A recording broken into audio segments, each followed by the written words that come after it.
Bonjour et bienvenue sur Comptable Génie. Imaginez un instant que vous êtes trésorier d'une petite association caritative. Vous recevez un don important, mais il ne sera versé que l'année prochaine. Comment allez-vous enregistrer ce don dans vos comptes? Eh bien, c'est là qu'interviennent les principes comptables. Comme le dit si bien la citation, « Une bonne comptabilité est la pierre angulaire de toute organisation prospère ». Aujourd'hui, nous allons plonger dans les conventions et postulats comptables selon le système comptable des entités à but non lucratif, ou SICEBNL. Promis, ça va être aussi passionnant qu'un épisode de votre série préférée. Allez, attachez vos ceintures et embarquons ensemble dans ce voyage fascinant à travers des principes essentiels qui garantissent la transparence et la fiabilité des comptes de votre organisation. 1. Les postulats comptables. 1.1 Postulat de l'entité. Ce postulat stipule que les comptes sont établis pour une entité spécifique, distincte de ses propriétaires ou membres. En d'autres termes, l'organisation a sa propre personnalité financière.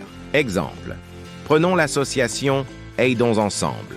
Si Marie, une fondatrice, utilise son propre argent pour acheter des fournitures, ces fournitures sont enregistrées dans les comptes de l'association et non dans ceux de Marie. Cela distingue clairement les finances de l'association de celles des individus.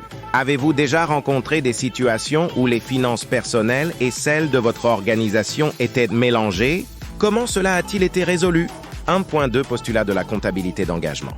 Les transactions et événements sont comptabilisés lorsqu'ils se produisent, indépendamment des flux de trésorerie. Les revenus et dépenses sont enregistrés dès qu'ils sont engagés, pas seulement quand l'argent change de main. Exemple, si Aidons Ensemble reçoit une promesse de don de 1000 FCFA en décembre 2023, mais l'argent arrive en janvier 2024, le don est enregistré en décembre 2023. Cela reflète avec précision les ressources disponibles pour l'année 2023. Savez-vous pourquoi il est crucial de comptabiliser les transactions lorsqu'elles se produisent et non lorsqu'elles sont payées? 1.3 Postulat de la spécialisation des exercices. Chaque exercice comptable est une période distincte. Les revenus et dépenses doivent être attribués à la période où ils se produisent, même si les paiements sont effectués avant ou après cette période. Exemple, les dépenses pour un événement en décembre 2023 doivent être enregistrées dans l'exercice 2023, même si elles sont payées en janvier 2024. Cela assure que chaque période financière reflète correctement les activités de l'association. Avez-vous déjà eu à reporter des dépenses d'une année sur l'autre? Quel problème cela pourrait-il causer? 1.4 Postulat de la permanence des méthodes. Les méthodes comptables doivent être appliquées de manière constante d'une période à l'autre. Cela permet d'assurer la comparabilité des états financiers au fil du temps. Exemple, si Aidons Ensemble utilise l'amortissement linéaire pour ses immobilisations, elle doit continuer à l'utiliser chaque année.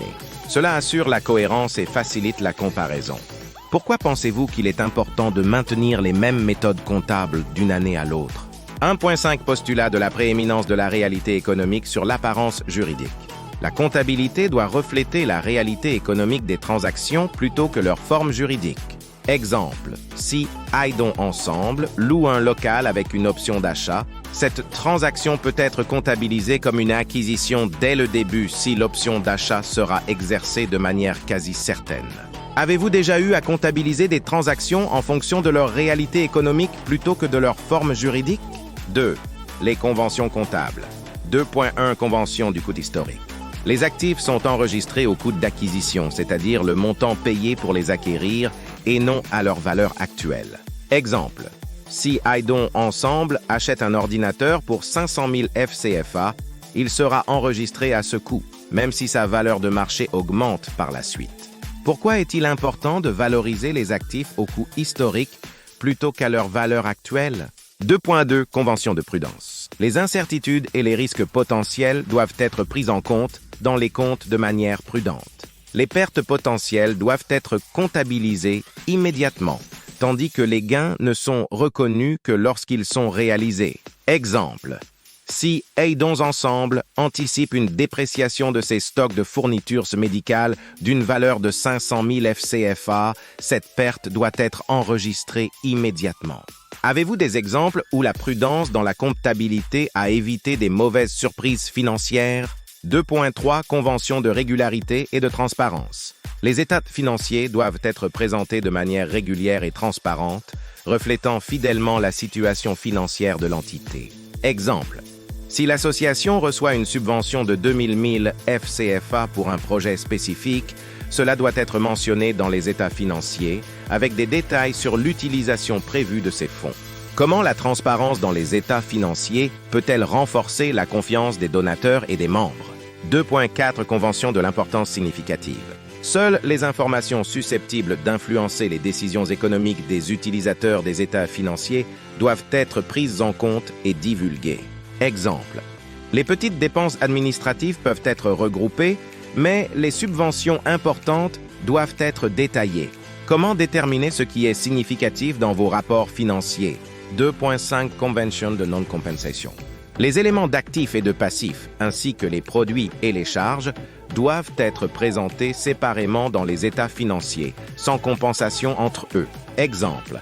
Si Aidons Ensemble a une créance de 1000 FCFA et une dette de 500 000 FCFA, ces montants doivent être présentés séparément. Pourquoi est-il important de ne pas compenser les actifs et les passifs dans les états financiers? Voilà. Vous avez maintenant une compréhension approfondie des conventions et postulats comptables selon le SAIS-BNL. Ces principes sont essentiels pour assurer une comptabilité transparente, précise et conforme aux normes. Si vous avez aimé cette vidéo, n'oubliez pas de liker, de vous abonner et de cliquer sur la cloche pour ne rien manquer. À bientôt pour une nouvelle vidéo sur Comptable Jenny.